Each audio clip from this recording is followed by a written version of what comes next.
नमस्कार, जय हिंद। मैं सौरभ स्वागत करता हूँ आपका जीवन गीता सीरीज के एपिसोड नंबर 1 में।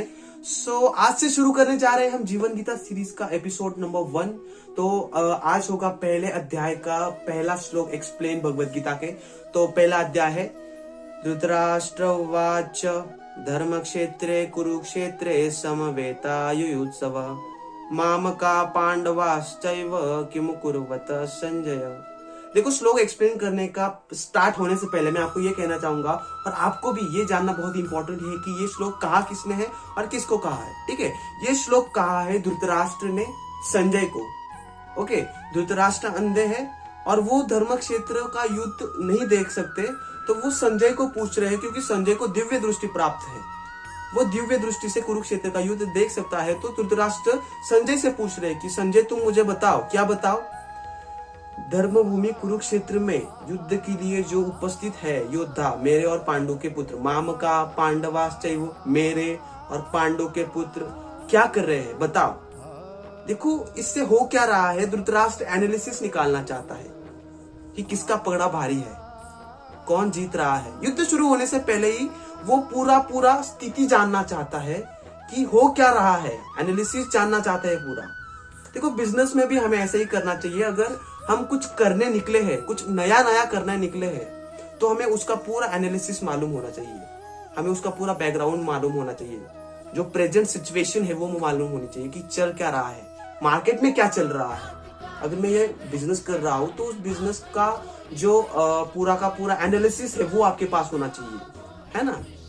तो वो अगर आप आपके माइंड में रख लेते हो, वो अगर आप देख लेते हो, तो आप जब बिजनेस में उतरोगे तो ज्यादा से ज्यादा चांसेस है कि आप सक्सेसफुल हो जाओ।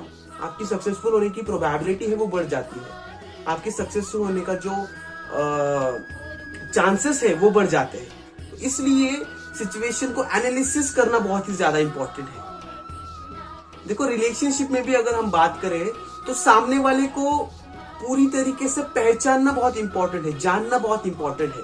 अगर झगड़ा भी हो जाए तो ऐसा नहीं कि मेरा ही सही है तुम्हारा ही सही है, पहले पूरी सिचुएशन को जान लो और फिर मिलकर सोल्यूशन निकालो कि भाई ये सही है, ये गलत है और हमें इसे ऐसे सुधारना है। ओके, देखो भगवत गीता में श्री कृष्ण भी क्या कह रहे हैं, क्वेश्चन आंसर का गेम चल रहा है। उस पर अर्जुन क्वेश्चन कर रहे हैं, श्री कृष्ण जवाब दे रहे हैं। और श्री कृष्ण सिर्फ जवाब नहीं दे रहे, श्री कृष्ण अर्जुन को बता रहे कि भाई इस सिचुएशन में ये होता है, उस सिचुएशन में वो होता है और तुम्हें ये ऐसे सुधारना है।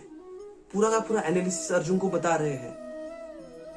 तो ये करना है हमें, अर्जुन की जगह खुद को रखकर समझना है कि भाई श्री कृष्ण आखिर में कहना क्या चाहते हैं, श्री कृष्ण के बोलने का मतलब क्या है।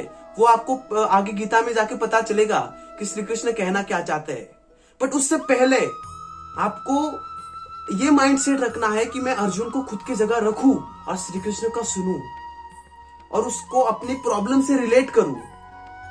तो ये एनालिसिस जो है वो हर फील्ड में इंपॉर्टेंट है कि भाई मैं कहां पर जा रहा हूं, तो वहां का एनालिसिस निकालो। अगर आप किसी भी कॉम्पिटिटिव एग्जाम की तैयारी कर रहे हो तो उस एग्जाम का पूरा एनालिसिस आपके पास होना चाहिए कि भाई मैं यूपीएससी क्रैक करना चाहता हूं तो मुझे पहले इंट्रेंस देनी होगी, मुझे पहले उसके बाद मेन देनी होगी। तो ये सारा एनालिसिस आपको पता होना चाहिए। अगर आप कोई भी पेपर दे रहे हो तो उस पेपर का पूरा पैटर्न आपको पता होना चाहिए।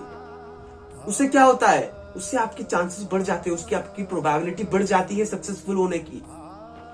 तो हर बार जब आप कुछ करना चाहो या फिर करने की कोशिश करो नया, जो इससे पहले जिंदगी में आपने पहले कभी नहीं किया है, तो उससे पहले एनालिसिस करो यार, उसे समझो, रिलेशन को समझो, बिजनेस को समझो, प्रॉब्लम को समझो।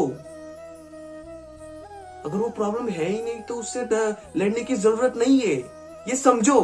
अगर वो प्रॉब्लम है तो उससे ऐसे लड़ते हैं। अगर आपको बीमारी पता चल जाए कि बीमारी ये है तो उसे भगाने में कितना टाइम लगेगा, कुछ भी नहीं, है ना। तो डॉक्टर का काम यही होता है कि बीमारी को ढूंढना, है ना। नहीं तो दवाइयां तो हम ऐसे भी दे सकते हैं नेट पे या फिर सर्च। अगर आपको पता चल गया कि दादाजी को टाइफाइड है तो टाइफाइड का इलाज करने में आपको क्या लगेगा, है ना। आजकल इंटरनेट इतना आगे जा रहा है। तो ये इंपॉर्टेंट नहीं है कि आप क्या कर रहे हो, ये इंपॉर्टेंट है कि आप क्या समझ कर रहे हो। सिर्फ करना इंपॉर्टेंट नहीं है, करने को कुछ भी इंपॉर्टेंस नहीं है करने में, ये समझ लो। तो इस श्लोक से हमें क्या सीखने को मिलता है? इस श्लोक से हमें यह सीखने को मिलता है, चाहे आप कुछ भी करो, गलत काम करो, सही काम करो, पूरा एनालिसिस करके करो, पूरा समझ के करो। ओके, तो बस इस सिचुएशन में हमें ये करना है, ये हमें मालूम होना चाहिए, ऑटोमेटिकली पता चल जाता है। ठीक है, तो आज के वीडियो के लिए बस इतना ही। ये वीडियो अगर आपको पसंद आती है तो लाइक शेयर सब्सक्राइब कीजिए। मिलते हैं आपसे अगले वीडियो में।